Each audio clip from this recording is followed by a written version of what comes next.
नमस्कार दोस्तों, आज मैं आपको भगवान श्री कृष्ण को प्रसन्न करने वाली श्रीमद् भागवत गीता के 11वें अध्याय की कथा सुनाने जा रही हूँ। प्रेम से बोलिए कृष्ण भगवान की जय हो। भगवान श्री कृष्ण से अर्जुन ने प्रार्थना करते हुए कहा, हे भगवंत, आपने अपनी माया का जो गुप्त भेद मुझे बताया है, अध्यात्म का विवेचन किया है, उससे मेरा मोह और अज्ञान समाप्त हो गया है। हे प्रभु, सृष्टि में प्राणियों की उत्पत्ति, संहार और आपके नाश रहित स्वरूप की गुण कीर्ति आपके मुखराबिंद से सुनी है। हे कमल नयन, आप मुझे अपने विराट स्वरूप का दर्शन कराएं। आपके उस ज्ञानमय, ऐश्वर्ययुक्त, बलशाली तथा तेजस्वी स्वरूप का मैं दर्शनाभिलाषी हूँ। यदि ऐसे विराट स्वरूप का दर्शन करने में आप मुझे असमर्थ समझते हैं तो अपने अविनाशी आत्मस्वरूप का ही मुझे दर्शन कराइए।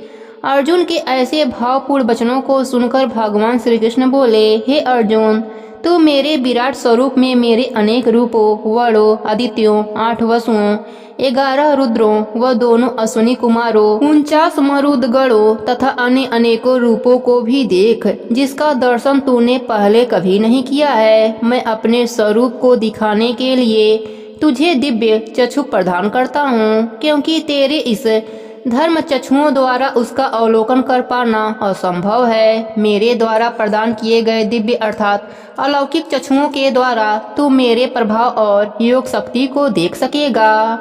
यहाँ तक का वृतांत सुनने के पश्चात संजय ने धृतराष्ट्र से कहा, हे राजन, योग योगेश्वर भगवान श्री कृष्ण ने ऐसा कहकर तत्काल ही अर्जुन को अपना विराट रूप दिखाया।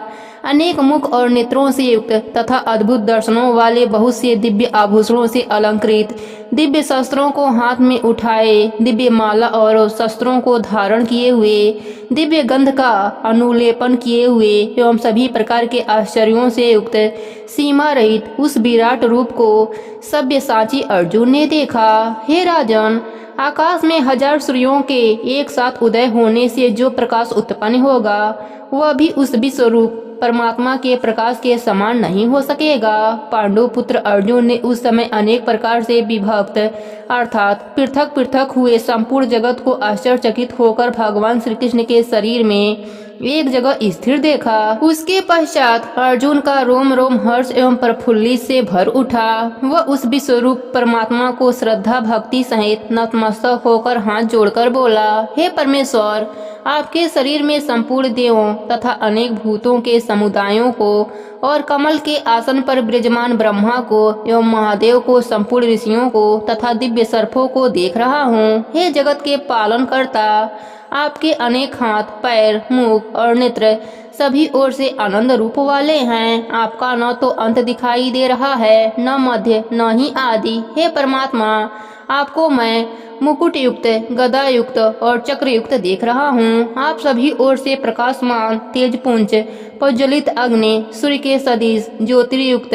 अति गहन तथा अप्रेम स्वरूप हैं। इसलिए हे भगवान, आप ही जानने योग्य परम अक्षर अर्थात पर ब्रह्मा परमात्मा हैं। आप ही इस जगत के परम आश्रय, अनादि धर्म के रक्षक और अविनाशी सनातन पुरुष हैं। हे परमेश्वर, मैं आपको आदि, अंत और मध्य से रहित, अनंत सामर्थ्य से युक्त, अनंत हाथों वाला, चंद्र सूर्य रूप नेत्रों वाला, प्रज्वलित अग्नि रूप मुख वाला तथा अपने तेज से इस जगत को ताप्यमान करता हुआ देख रहा हूँ। हे भगवंत, स्वर्ग और पृथ्वी के बीच का संपूर्ण आकाश एवं सभी दिशाएं केवल आपसे ही परिपूर्ण है। आपके इस अलौकिक और भयंकर रूप को देखकर तीनों लोग अति व्याप्त को प्राप्त हो रहे हैं। हे प्रभु, देवताओं के समूह आप में ही प्रवेश करते हैं। कई देवता भयभीत होकर हाथ जोड़े हुए आपके नाम और गुणों का उच्चारण करते हैं। महर्षि और सिद्धों के समुदाय कल्याण हो, ऐसा कहकर उत्तम से उत्तम स्तोत्रों द्वारा आपकी स्तुति करते हैं।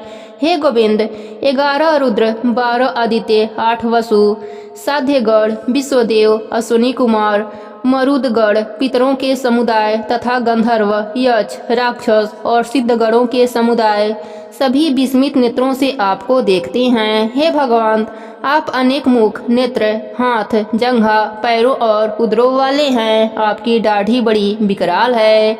आपके इस भयावह रूप को देखकर सभी के साथ मैं भी भयभीत हो रहा हूँ, क्योंकि आपका यह रूप आकाश को छूता हुआ, अनेक रूपों वाला, विस्तृत मुख वाला तथा प्रज्वलित नेत्रों वाला है। आपके इस रूप को देखकर चित्त को किसी भी प्रकार से शांति प्राप्त नहीं हो रही है।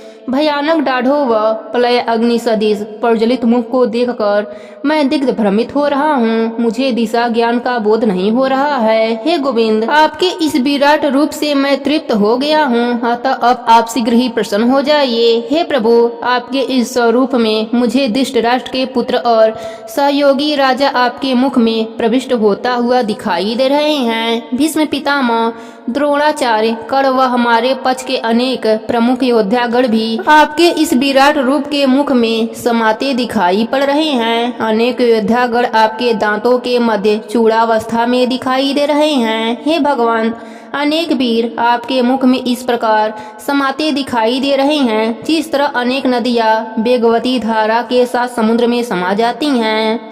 जैसे पतंगे मोह के बस होकर नष्ट होने के लिए प्रज्वलित अग्नि में अति वेग से प्रवेश करती हैं, वैसे ही सब लोग अपने सर्वनाश के लिए आपके मुख में अति वेग युक्त होकर प्रवेश करते हुए दिखाई दे रहे हैं। हे परमेश्वर, आप उन संपूर्ण लोकों को प्रज्वलित मुखों द्वारा ग्रसन करते हुए सभी ओर से चाट कर रहे हैं।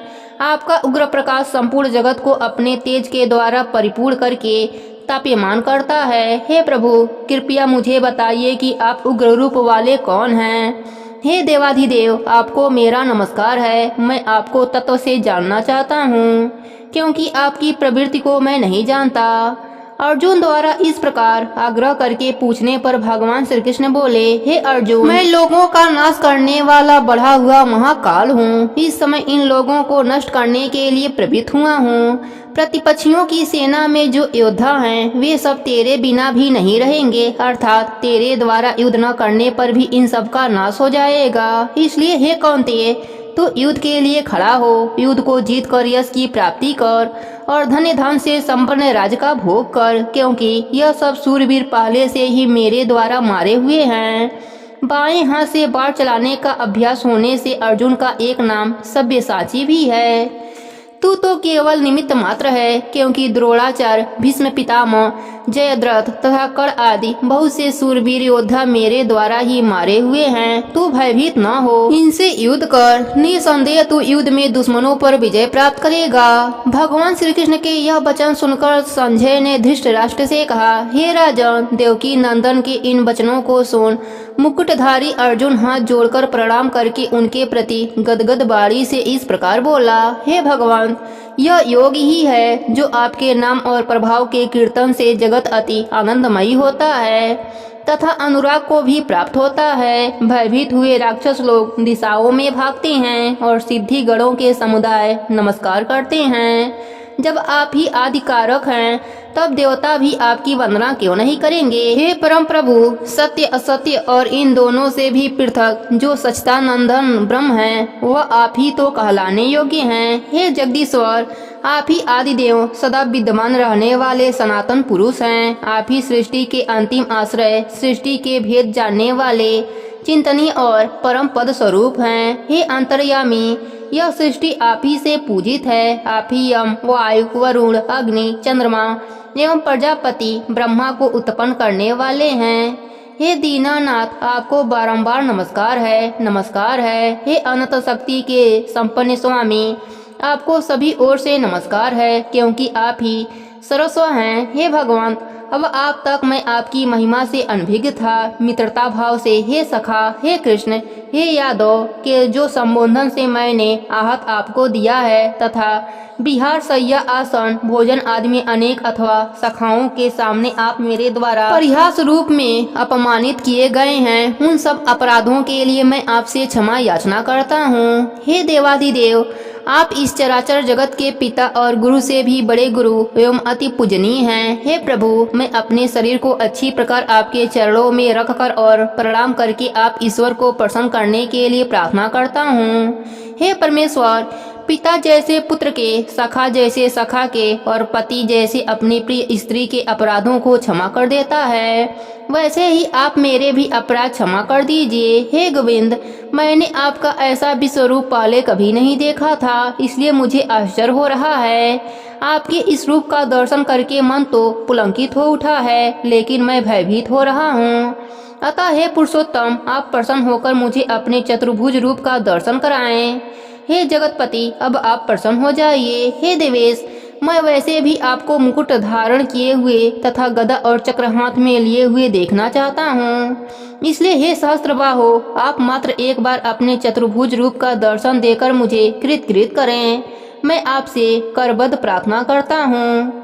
इस पर भगवान श्री कृष्ण बोले, हे अर्जुन, मेरे जिस विराट रूप का तूने दर्शन किया है वह देवताओं को भी सहज सुलभ नहीं है। मेरे इस रूप का दर्शन पाने के लिए बड़े बड़े ऋषि मुनि एवं घोर तपस्वी भी अभिलाषित रहते हैं, लेकिन मैंने उन्हें कभी अपने इस रूप का दर्शन नहीं कराया। तू मेरा परम प्रिय है, अतः मैंने तुझे इस रूप के दर्शन कराए हैं। हे कुंती पुत्र अर्जुन, सृष्टि में जो प्राणी जप तप यज्ञ कर्म एवं दान आदि करते हैं, उन्हें भी इस रूप का दर्शन दुर्लभ है। मेरे इस विशाल रूप को देखकर तू व्यग्र न हो, अपने अंदर उत्पन्न भय को दूर कर। अब मैं तुझे अपने चतुर्भुज रूप का दर्शन कराता हूँ। रणभूमि पर अपनी दिव्य दृष्टि गड़ाए बैठा संजय धृतराष्ट्र से बोला, हे राजन, भगवान श्री कृष्ण अब अर्जुन को अपने चतुर्भुज रूप का दर्शन करा रहे हैं। श्री कृष्ण का वह चतुर्भुज रूप परम सौम्य है। चारों हाथों में क्रमशः शंख चक्र गदा पद्म व शीश पर किरीट विराजमान है। उनके अंग पर पीताम्बरी है तथा अंग क्रांति श्यामल है। हे राजन, भगवान श्री कृष्ण के रूप का दर्शन करते हुए अर्जुन बोला कि हे भगवान, आपके इस परम सौम्य रूप का दर्शन करके मुझे अपूर्व शांति की प्राप्ति हो रही है। अर्जुन के इन वचनों को सुनकर भगवान श्री कृष्ण बोले, हे अर्जुन, मेरा यह चतुर्भुज रूप भी देवताओं के लिए दुर्लभ है। देवता तथा ऋषिगण भी मेरे इस रूप का दर्शन करने के लिए तरसते हैं। मेरे इस रूप का दर्शन जप तप वेदा अध्याय दान तथा यज्ञ आदि कर्म करने से भी नहीं होता। हे धनंजय, मेरे इस रूप का दर्शन वही कर पाता है जो मुझे तत्व रूप से जान जाता है तथा एकांत भाव से मेरी भक्ति करते हुए मुझ में लीन रहता है। हे अर्जुन, जो प्राणी जप तप यज्ञ दान आदि कोई भी कर्म करता है वह मुझे ही समर्पित कर देता है। जो मेरे प्रति समर्पण की भावना रखता है, मेरे ही नाम गुण तत्व आदि का श्रवण करता है, ध्यान व आसक्ति रहित भाव से नित्य निरंतर मेरा ही होकर रहता है, सांसारिक वस्तुओं की मोह माया से दूर रहता है और जो किसी के साथ द्वेष भाव नहीं रखता, ऐसा ही भक्त मुझे प्राप्त होता है। यहीं पर 11वें अध्याय की कथा समाप्त होती है। प्रेम से बोलिए कृष्ण भगवान की जय हो। अब सुनते हैं 11वें अध्याय का महात्म्य। भगवान विष्णु ने कहा, हे लक्ष्मी, इस अध्याय के महात्म से संबंधित अनेक कथाएं हैं जिनमें मेरे विराट स्वरूप की झांकी प्रस्तुत की गई है। इस संदर्भ में मैं तुझे एक कथा सुनाता हूँ। एक नदी के तट पर एक सुंदर नगर था। उस नगर में सुखानंद नाम का एक राजा राज्य करता था। वह धार्मिक प्रवृत्ति का था और भगवान लक्ष्मी नारायण की बहुत पूजा सेवा करता था। उस नगर में एक बहुत बड़ा शिवालय भी था। शिवालय का रख रखाव व पूजा सेवा एवं विद्वान ब्राह्मण किया करता था। वह ब्राह्मण प्रतिदिन स्नान आदि से निवृत्त होकर गीता के 11वें अध्याय का पाठ करता था। राजा भी ब्राह्मण के मुख से प्रतिदिन गीता के 11वें अध्याय का पाठ सुनता था और श्री लक्ष्मी नारायण की सेवा किया करता था। इस प्रकार सेवा भाव के साथ समय गुजरता चला गया। एक दिन राजा गीता का पाठ सुनकर अपने महल की ओर जा रहा था। तभी महल से कुछ दूरी पर उसे 2 परदेसी आते दिखाई दिए। जब राजा उनके करीब पहुंचा तो वे बोले, हे राजन, हमें कुछ दिन रहने के लिए स्थान चाहिए। राजा ने उनके वचन सुनकर बड़ी हवेली के द्वार खुलवा दिए। रात को राजा ने उनके लिए भोजन की व्यवस्था करा दी। खा पी कर परदेसी बहुत खुश हुए और राजा को दुआएं देने लगे। प्रातःकाल राजा उनसे मिलने गया। राजा के साथ उसका पुत्र व कई मित्र भी थे। हवेली में आकर राजा ब्राह्मण परदेसी के साथ आए महंत से बात करने लगा तथा राजा का पुत्र खेलने के लिए हवेली से बाहर निकल गया। वहाँ से कुछ ही दूरी पर एक प्रेत रहता था। उस प्रेत ने राजा के पुत्र को मार दिया। नौकरों ने जब राजा के पुत्र को मृत पाया तो वे दौड़कर राजा के पास आए और उन्हें खबर दी, महाराज, कुंवर जी को प्रेत ने मार डाला है। राजा प्रभु भक्त था और नित्य कथा श्रवण किया करता था, लेकिन पुत्र मोह ने उसकी बुद्धि हर ली। वह दुखी मन से बोला, हे महंत जी, आपके दर्शनों का मुझे अच्छा फल मिला। एक पुत्र था, उसे भी प्रेत ने मार डाला। राजा को शोकाकुल देखकर ब्राह्मण ने कहा, हे राजन, धैर्य रखो, चलो देखते हैं कहाँ है तुम्हारा पुत्र। राजा के साथ ब्राह्मण और महंत आदि सभी उस स्थान पर आए जहाँ राजकुमार मरा पड़ा था। ब्राह्मण ने तेज स्वर में कहा, अरे प्रेत, इस लड़के पर अपनी कृपा दृष्टि डाल जिससे यह जीवित हो उठे। मैं तुझे गीता के 11वें अध्याय का पाठ श्रवण कराता हूँ, इससे तेरा कल्याण होगा। इससे पूर्व जिन लोगों को तूने मारा है उनका भी उद्धार होगा। पहले तू अपने पूर्व जन्म की बात बता कि तू कैसे प्रेत योनि में आया, फिर मैं तेरा उद्धार करूंगा। ब्राह्मण का बात सुनकर प्रेत बोला, मैं पूर्व जन्म में ब्राह्मण था, इस गांव के बाहर ही हल जोतता था। एक दिन एक निर्बल ब्राह्मण मेरे खेत में आकर गिर पड़ा। उसके शरीर के विभिन्न अंगों से खून निकल रहा था। एक चील उसका मांस नोचकर खाने लगी। मैं चुपचाप बैठा देखता रहा। मेरे मन में यह भावना भी नहीं आई कि उस निर्बल ब्राह्मण को चील से बचाऊं। कुछ देर बाद वहां से एक ब्राह्मण गुजरा। उसने देखा कि चील एक दुर्बल ब्राह्मण का मांस नोच नोच कर खा रही है और मैं मूक दर्शन की तरह बैठा तमाशा देख रहा हूँ। उस ब्राह्मण को मुझ पर बड़ा क्रोध आया। वह चीखते हुए बोला, ओ हलधर किसान ब्राह्मण, तूने यज्ञोपवीत धारण कर रखा है, लेकिन कर्म तेरी किसी चंडाल से कम नहीं है। अरे ओ निर्दयी पापी ब्राह्मण, तेरे खेत में एक चील ब्राह्मण का मांस नोच नोच कर खा रही है और तू हट्ठा खट्ठा होकर भी इस दुर्बल ब्राह्मण को बचाने की कोई चेष्टा नहीं कर रहा है। क्या तू अंधा है? अरे नीच, तू तो पापी है, बहुत बड़ा पापी। वह तीनों अपकर्मी नरक में जाते हैं। जो अपनी आंखों के सामने किसी को लूटता हुआ देखें वहां से भाग जाएं, जो रोगी का हाल पूछने न जाएं और जो किसी पर चढ़े भूत को उतारना जानते हो और न उतारें, जो सभी प्राणियों अथवा जीवों की सहायता और उन पर दया करता है, उसे अश्वमेध यज्ञ का फल प्राप्त होता है। हे ब्राह्मण, तू मेरे श्राप से प्रेत योनि में जाएगा। मैंने उस ब्राह्मण के चरण पकड़कर पूछा, मेरा उद्धार कैसे होगा? ब्राह्मण देवता, तब ब्राह्मण ने कहा, जब तुझे कोई गीता के 11वें अध्याय का पाठ सुनाएगा तभी तेरा उद्धार होगा। प्रेत की कथा सुनकर ब्राह्मण ने राजा की ओर देखा। राजा ने कहा, हे ब्राह्मण देव, इसका उद्धार कीजिए ताकि यह मेरे पुत्र को जीवित करे। राजा की बात सुनकर ब्राह्मण ने गीता के 11वें अध्याय का पाठ किया और प्रेत पर जल छिड़का। प्रेत तुरंत प्रेत योनि से मुक्त होकर देवदेही को प्राप्त हुआ। इसके साथ ही उसने जितने भी जीव खाए थे उनका भी उद्धार हो गया। राजा का पुत्र भी चतुर्भुज रूप धारण करके उठ खड़ा हुआ। स्वर्ग से विमान आने पर प्रेत बोला, हे राजन, अपने पुत्र से मिल ले। तब राजा अपने पुत्र से मिलने लगा। तभी प्रेत फिर बोला, हे राजन, जिसके कुल में एक वैष्णव हो उसके कई कुलों का उद्धार होता है और तू बड़ा वैष्णव है। तब राजा ने पुत्र मोह के कारण पुत्र से कहा, हे पुत्र, मैं कितना भाग्यशाली हूँ जो मैंने तुझे खोकर भी पा लिया। पुत्र बोला, तू पुत्र किसे कहता है? मैं कई बार तेरा पुत्र हुआ, कई बार तेरा पिता। यह प्रेत धन्य है जिसने मुझे मारा और मैं गीता के 11वें पाठ का श्रवण करके मोक्ष को प्राप्त हुआ। राजा ने दुखी मन से कहा, पुत्र, मेरे घर में तू ही एक पुत्र था, अब मेरी गति कौन कराएगा? पुत्र ने कहा, हे राजन, जिस कुल में एक वैष्णव हो उसका उद्धार होता है, तू चिंता न कर। अब मैं नारायण के परायण हुआ हूँ। जब मैं नारायण के दर्शन करूँगा तब तेरे 21 कुलों का उद्धार होगा। यह कहकर राजा का पुत्र और देवदेही पाया प्रेत विमान पर सवार होकर बैकुंठ को चले गए। ब्राह्मण ने राजा को गीता के 11वें अध्याय का पाठ सुनाया और उससे कहा, मोह माया को त्याग कर गीता के 11वें अध्याय का पाठ करें तथा तुलसी में नित्य जल चढ़ाएं। यह कहकर महंत तथा ब्राह्मण चले गए। राजा भी बैकुंठ धाम को प्राप्त हुआ। भगवान विष्णु ने कहा, हे लक्ष्मी, यह गीता के 11वें अध्याय का महात्म्य है जिसकी कथा का अभी तूने श्रवण किया। प्रेम से बोली विष्णु भगवान की जय हो, लक्ष्मी माता की जय हो।